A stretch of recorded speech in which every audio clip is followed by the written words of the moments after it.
ស្នេហ៍គឺប្រកាសជាស្នេហ៍សូមតែអូននាងនៅចិត្តកុំប្រឌិតបំវាយបំរាមស្នេហ៍ដែលមិនពិតបំបិតចិត្តដែលមិនស្នេហ៍ពេលដែលនៅជាមួយនឹងបងស្នេហានេះក្មេងពេកសម្រាប់ថាដល់ផ្លូវបំបែកឬមិនឡោបសម្បោះចោលទាំងអស់ស្នេហាដែលសោះក៏ក្រោះអារម្មណ៍ដូចមិនស្រួលដូចជាឆេះឆាបឈូលភ្នែកងងឹតអាប់អ៊ូលដូចស្រោអាប់គ្មានរស្មីសំបញ្ញញ៉ាំងមករួមនឹងឆានទាំងដូចជារឿងស្ទើរស្ទាំងមិនជាពីស្មារតីសក់ក្តៅពូលវែងឆ្ងា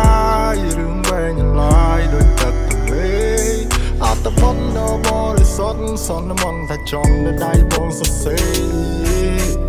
គ្មាននរណាជំនុំអូនបានកលយានអូនល្អក្រុមដមួយរីត្រីនឹងស្រោបភុំផានមិនសល់តាំងពីដើមដល់ចប់ដូចជាមិនស្រួលខុសទំនួលហោរាស្នេហ៍នេះអាមួដូចមិនស្រួលចិនដាថាចង់ថែមថយជាមួយនឹងណយប្រាប់ឲ្យថយមកក៏ថយតាមនឹងណយប្រាថ្នាថាស្នេហ៍ធ្វើឲ្យខកធ្វើឲ្យស្លក់ជានឹងបោកបេះដូងប្រហែលមិនគិតបែបប្រហែលប្រហោង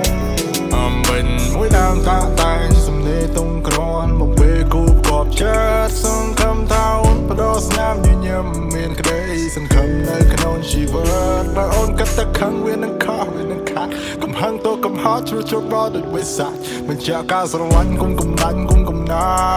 ច់សង្ឃឹមថាអូនយល់ចូលអារម្មណ៍ដូចមិនស្រួលដូចជាឆេះឆាបឈូលភ្នែកងងឹតអាប់អ៊ូលដូចស្រោអាប់គ្មានរស្មីសំបញ្ញញ៉ាំងមករួមនឹងឆានទាំងដូចជារឿងស្ទើរស្ទាំងមិនជាពីស្មារតីអារម្មណ៍ដូចរសាត់រសាយរបាត់របាយវងនឹងនរនារីបែរដងនេះលោតខោចង្វាហាប់មិនស៊ីសង្វាក់មិនសូវស៊ីមេត្រីសុំតែម្ដងបានទេធ្វើឲ្យស្នេហ៍មានទំហំស្រស់បំប្រងខកគេបើសិនជាអូនព្រមថានឹងចាប់ផ្ដើមស្នេហ៍នឹងចាប់ផ្ដើមមិនទិញទេនឹង Girl let me get some kiss សូមរកអូនកុំខ្វល់ខ្វាយ Let it be this night នៅជាមួយនឹងបងរឿងរ៉ាវពីមុនពួកយើងកាន់ច្រើនពេកយើងមិនមានដំណោះស្រាយហើយប្រញាប់ពេកញ៉ែ